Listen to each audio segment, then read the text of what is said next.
Hello,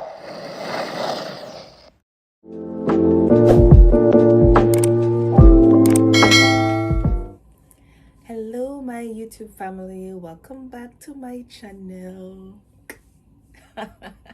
I know it has been a while since I have uploaded a video, and that's for good reasons. Actually, I was in school and I recently finished my master's degree, and honestly, that last semester it was so tough.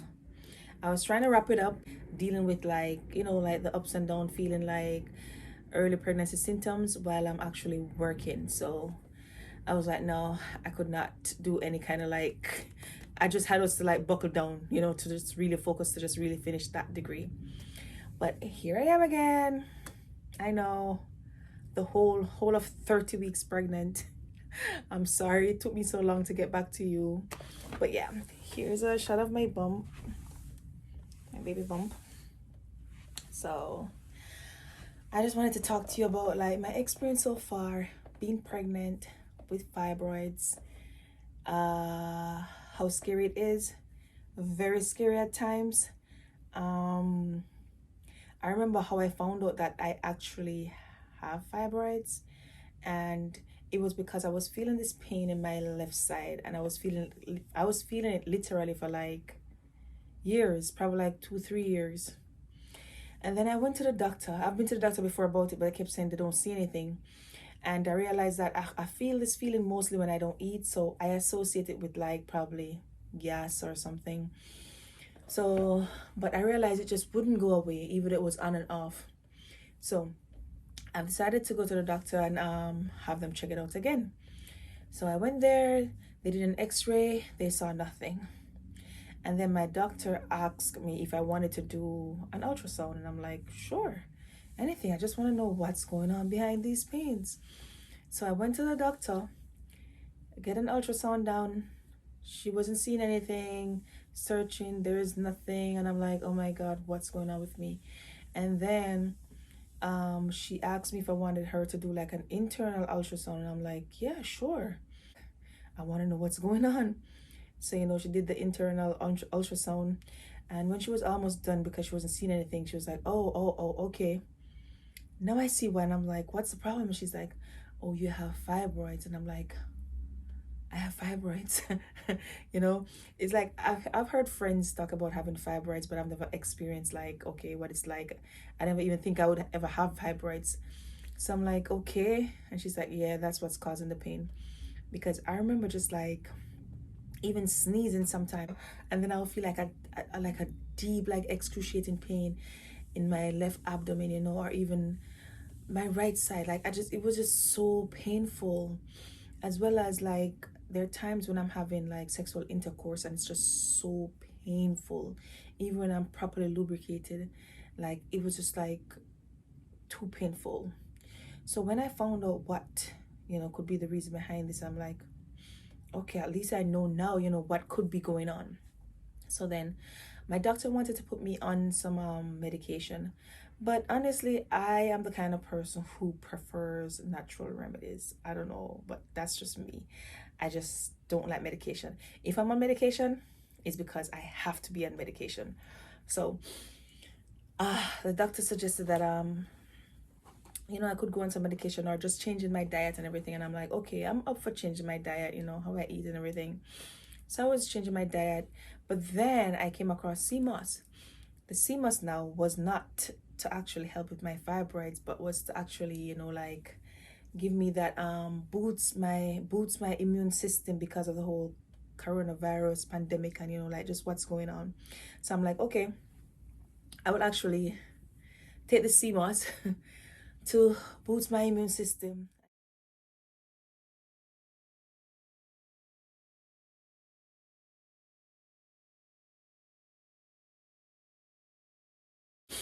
But then while taking the sea moss gel, after a week, I'm like, okay, my body feels good. And I'm having sexual intercourse, and I'm like, I don't have to use any artificial lubrication. It's just naturally lubricated.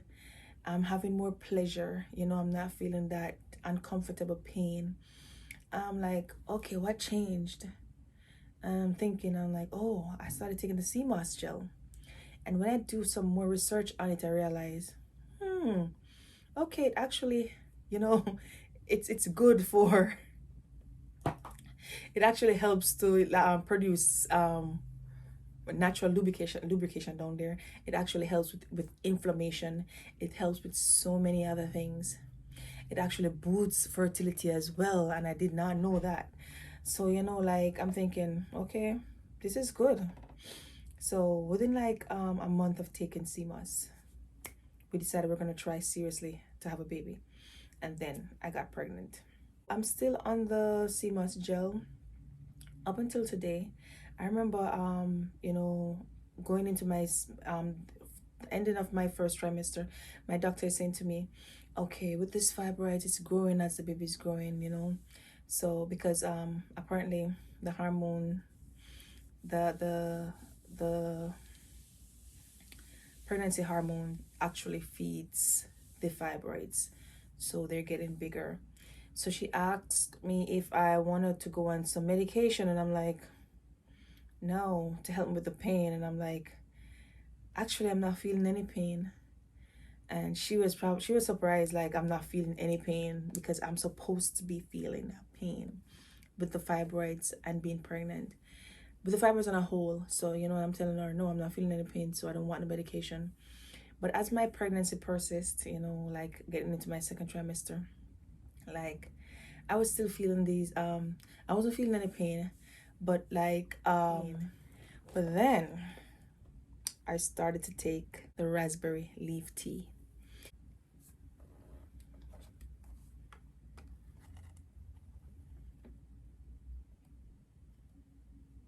Because I've heard so many good things about it. I've done my research. Some people say take it during your second trimester, during your third trimester.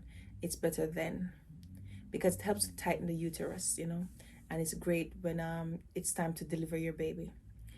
While some people saying, okay, they took it in the first trimester. Others are saying they took it in the second trimester. Some people saying, do not take it in the first or second trimester, take it at the third trimester. So based on my research, I'm like, and I spoke to a family member of mine. She started taking it in the first trimester, and she had no problems. So I'm like, okay, I'm in my second trimester. Some people say they take it in their second trimester. Why not take it in the second trimester as well? Let me just try it. And after taking the tea, I remember like, just feeling good, feeling great, fine, until one day I just realized that, like, I remember it was a Friday, I started to feel some pain in my left abdomen. And I was like, what is this? So I started to read up on it, and I think I came across a term called Braxton Hicks, that kind of cramp that actually resembles like labor pain. So I'm like, okay. And most people would feel it in their second trimester. So I thought that was what I was experiencing. So I was at home feeling that pain for like that day, because it comes on and off, on and off. And then the second day, the Saturday, I was feeling it. The Sunday, I was like, oh my God, no, this is just so uncomfortable. This can't be real, like, this is serious. So the Monday, I went in to see my doctor. And but what I did first, I stopped taking the tea. The moment I started to feel the cramps, the Friday, I stopped taking the tea. So by the time Sunday came, I was like feeling the cramps, but not as excruciating. So I went to the doctor on Monday. By Monday, the cramp was barely there. So I spoke to her, and I didn't tell her about the tea though. I just told her what I was feeling, and she gave me some medication to kind of like help, to just prevent that from happening again for 3 days. And I took the medication and I was fine. I was like, yeah, I'm good. But then in my third trimester now, I started to feel some cramps again. But this cramping though is like, it's not like the first one that I was feeling, where it was really excruciating. It was more like a bit more mild, but still uncomfortable. So I called my doctor. I didn't wait that long this time. I called my doctor and she told me to come in. And I was actually contracting. and it was because the fibroids stopped growing. In my second trimester, my first, they grew to, two of them grew to the size of a grapefruit. That's what my doctor told me. And two remain tiny, like just a pebble. So I went in, the fibers were still the same, but they're on the left side. The baby's in the middle, you know. So everything seems okay. The baby's heart, she monitored the baby's heart, everything was fine. And, you know, she told me that because the baby's getting bigger, it's like the baby and the fibroid is like in there fighting for space, you know. So that was what was causing me to contract again. And now I'm back on medication again to prevent my uterus from contracting, which I hate the fact that I'm on medication because this medication causes headaches, lightheadedness. The moment I take it, I can literally start to feel that headache and just this lightheadedness. So it makes me very uncomfortable. But other than that, you know, I'm happy that I'm not feeling any pain in my tummy, and my baby is moving, you know, around quite perfectly. So I'm still grateful. And of course, yes, I'm still taking my CMOS gel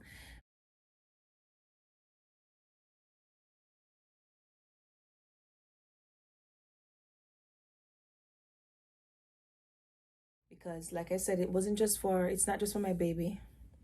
It's actually to boost my immune system overall. So, yes. So, um, I just hope this video and this information just helps somebody who probably feeling like, you know, they have fibroids and like they probably can't get pregnant. It is still possible.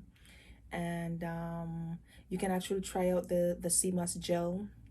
I don't know if that's what got me pregnant, but I was actually taking it at the time when I got pregnant, and it helped my body in a lot of ways. Like I said, it get rid of the inflammation that I was feeling. Sexual intercourse became much more pleasurable, you know, and it naturally lubricates down there. So you can try it out, you know, if you so desire. Yeah. But other than that, you know, so far, like every single day when I wake up, I'm like, thank you, Lord, I'm here, my baby's alive and well. I just find every single day to be such a blessing. But I really hope this video, you know, help in some way, help somebody who's like either trying to get pregnant, you know, hopefully they can try the CMOS gel and see if that can help. Or if you have inflammation, you know, due to fibroids, try the CMOS gel. It could help in some way, you know. And as well as the raspberry leaf tea, I don't know if that's something you probably want to try now or in your third trimester, but that was my experience with it. So thank you so much for tuning in again to my channel. I appreciate you all just like being here listening to me, you know, like I have been gone for so long, you know. So all my regular subscribers, thank you for being so loyal. And you know, like if this is your first time, you know, like tuning into my channel, please give this video a thumbs up if you like the information. As well as I'm gonna be giving you all more updates on my pregnancy journey, what's going on with the fibroids, everything, my doctor's visits, the whole works. So stay tuned, and once again, thank you so much for watching. Until next time, bye my family.